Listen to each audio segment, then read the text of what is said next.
Kar, jadi kita hari ini mau bahas tentang perjanjian nih Mas.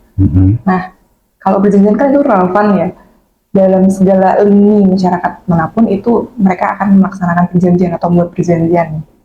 Nah, masalahnya nih Mas Kahar, banyak perjanjian itu yang dia itu tidak menepati perjanjiannya. Misalkan dia harusnya mulai membayar di sini, tapi ternyata menunggak, atau perjanjian jual beli ternyata terlambat mengirimnya dan lain-lain. Nah, kalau kayak gitu tuh sebenarnya gimana Mas hukum memandangnya? Oke, baik. Jadi begini, ketika orang melakukan perbuatan ingkar janji ya, atau dia tidak dapat melaksanakan kewajibannya dalam perjanjian tersebut antar para pihak nih ya. Jadi perjanjian ini kan mengikat para pihak yang membuat perjanjian, kan begitu. Makanya disebut dengan perikatan, kan gitu. Nah, kalau orang ingkar janji atau tidak melakukan kewajibannya, itu disebut dengan perbuatan wan prestasi. Kan begitu. Jadi pada pokoknya, pada intinya nih ya, wan prestasi itu adalah keadaan di mana salah satu pihak melakukan ingkar janji atau tidak melaksanakan kewajiban yang ada di dalam perjanjian tersebut, yang bukan diakibatkan oleh keadaan-keadaan force majeure, misalnya ada bencana alam, ada musibah tertentu. Nah, itu baru bukan perbuatan wan prestasi, walaupun tidak dapat melaksanakan kewajibannya. Tapi kalau kemudian ada bencana alam nih, tiba-tiba ada banjir, gempa bumi yang dimana rumahnya roboh atau dan seterusnya yang berhubungan dengan kewajibannya dalam perjanjian tersebut, maka itu tidak bisa dikatakan wan prestasi. Nah, selama tidak ada hal-hal itu, tidak ada keadaan force majeure atau keadaan kahar biasanya menyebutnya, itu adalah perbuatan wan prestasi. Jadi begitu. Jadi gitu ya Mas. Wan prestasi ini tuh kan ada beberapa macam ya Mas. Kayak dia itu melaksanakan sebagian, atau dia tidak melaksanakan, atau dia sebenarnya tertunda melaksanakan. Nah, kalau kayak gitu tuh apa aja sih Mas? Jadi wan prestasi itu ada beberapa macam ya yang bisa disebut dengan wan prestasi. Yang pertama, memang dia benar-benar mengingkari janjinya. Dia tidak melakukan seluruh kewajibannya di dalam perjanjian yang sudah dibuat. Nah, apapun itu tidak dilakukan. Yang selanjutnya adalah dia melakukan prestasinya atau kewajibannya, tetapi sebagian. Kan begitu. Dia hanya sebagian saja, tidak seluruh yang diperjanjikan. Selanjutnya ada dia melakukannya, tetapi sudah melewati batas waktu di dalam perjanjian. Jadi seharusnya, misalnya nih, tanggal 5 dia harus membayar, dia tidak membayar tanggal 5, tetapi di tanggal 6. Padahal tanggal 5 adalah batas waktu akhir dari kewajiban dia. Walaupun dia membayar seluruhnya nih, seluruh yang diperjanjikan, tetapi bukan di tanggal 5, itu bisa dikatakan sebagai perbuatan wan prestasi. Nah, karena kita lagi ngomongin wan prestasi nih Mas, wan prestasi itu kan mengikat para pihak. Para pihaknya itu pasti akan ada dua lah atau lebih dari para pihak. Nah, gimana kalau misalkan terjadi wan prestasi? Akibat hukum untuk para pihak ini apa Mas? Nah, kalau kemudian terjadi wan prestasi, salah satu pihak nih ya yang melakukan salah satu atau salah dua, kalau misalnya perjanjian itu lebih dari dua pihak ya, kemudian yang mengikat dari para pihak ini ada salah satu atau salah dua atau beberapa pihak yang di dalam perjanjian ini melakukan perbuatan wan prestasi. Itu bisa, pertama, perjanjian itu dibatalkan, kan begitu. Perjanjian itu dibatalkan.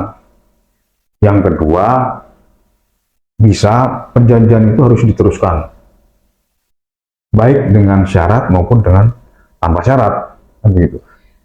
Kalau perjanjian diteruskan itu, apakah itu perjanjian baru, Mas? Perjanjian yang lama bisa jadi terjadi penambahan klausul, atau makanya apakah dengan syarat tertentu perjanjian ini dilanjutkan, kewajiban yang dilaksanakan, ataukah tanpa syarat, kan begitu. Kalau syarat tertentu itu harus ada klausul lagi. Sebelum kita lanjutkan pembahasan selanjutnya, jika Anda ingin melakukan konsultasi hukum dengan kami, bisa datang ke kantor kami atau hubungi alamat email kami.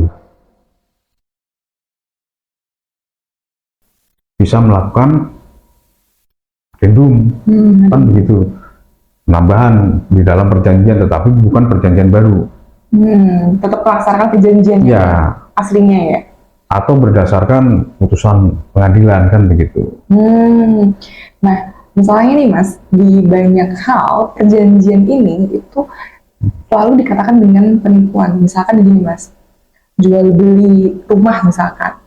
Nah, sudah ada jual belinya, baru DP 50%, tapi setelah ditempati ternyata dia nggak bisa bayar lunasannya nih.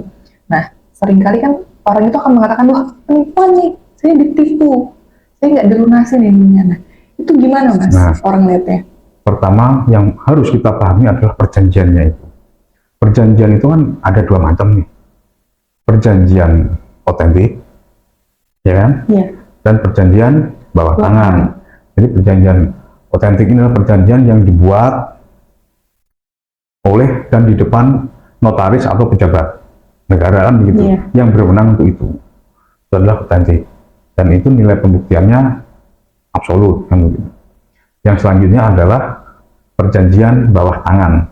Perjanjian bawah tangan itu adalah perjanjian yang dibuat oleh para pihak, tetapi tidak dibuat oleh atau di hadapan notaris. Apakah dia punya nilai pembuktian? Iya, kalau diakui oleh para pihak, kan begitu. Kalau para pihak mengakui, itu adalah ya nilai pembuktian. Selanjutnya, seperti yang tadi kamu bilang, ada orang ingkar janji atau tidak menepati janjinya, kemudian dianggap sebagai penipuan. Nah, kita juga harus paham ya, penipuan itu apa? Kan begitu. Penipuan itu adalah ketika seseorang menggunakan identitas palsu, rangkaian kata-kata bohong, tipu daya agar seseorang itu memberikan sesuatu untuk dia atau pihak ketiga, kan begitu. Jadi selama ada identitas palsu, serangkaian kata-kata bohong, tipu daya, intinya adalah memberikan sesuatu yang informasi yang tidak benar mengenai entah itu dirinya, entah itu objek yang diperjanjikan. Itu penipuan. Kalau selama identitasnya itu adalah benar, kemudian kata-katanya itu benar, kemudian objek yang diperjanjikan, yang menjadikan objek perjanjian itu adalah yang sah menurut hukum, nah itu bukan penipuan. Walaupun misalnya salah satu pihak melakukan perbuatan bukan prestasi, melakukan perbuatan di mana dia tidak bisa melaksanakan apa yang di dalam isi perjanjian tersebut, itu tidak bisa dikatakan penipuan. Kalau kita misalnya ambil contoh nih, misalnya nih jual beli tanah, kan begitu, jual beli tanah, si penjual dia menjual tanah milik orang lain, di mana tanah itu ternyata adalah milik orang lain, dan kemudian dia mengaku-ngaku sebagai itu adalah tanah miliknya. Nah itu adalah serangkaian kata-kata bohong, kan? Ini ada sesuatu yang tidak benar, melawan hukum, kan gitu. Jadi ada klausul melawan hukumnya itu. Nah sedangkan one prestasi itu adalah sesuatu yang tidak bisa dikatakan sebagai melawan hukum, hanya dia tidak melaksanakan kewajiban yang ada di dalam perjanjian. Gitu. Jadi gitu ya Mas, karena kan ini krusial ya, orang tuh suka salah menafsirkan apakah ini pidana atau perdata, apakah ini penipuan atau investasi. Jadi ini memang penting untuk dibahas ya Mas, karena ini tricky banget, garisnya tipis sekali. Ya, jadi bahkan ada yang sesuatu yang menurut saya masih sangat ironi ya, ketika masih ada di TV itu sinetron dari salah satu stasiun TV yang dimana si salah satu orang itu, salah satu tokohnya di situ, karena dia gagal membayar hutang masuk penjara.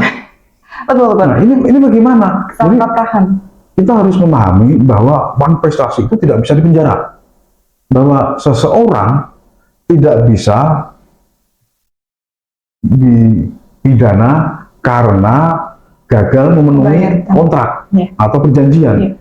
Itu harus kita pahami bahwa tidak bisa orang gagal bayar hutang kemudian masuk penjara, itu tidak bisa. Iya, iya. Jadi harus dipahami seperti itu. Betul. Betul, betul. Pencerahan yang sangat mencerahkan ya, Mas. Semoga Ya. masyarakat itu menjadi lebih hati-hati dalam menentukan apakah itu investasi atau penipuan. Betul.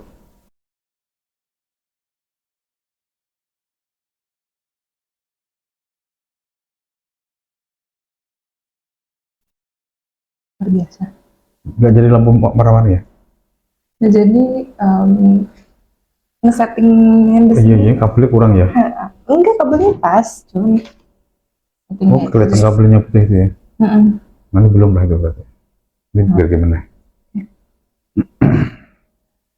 Satu, dua, tiga. Terus, jadi maaf, kita ulangin dari awal ya. Satu, dua, tiga.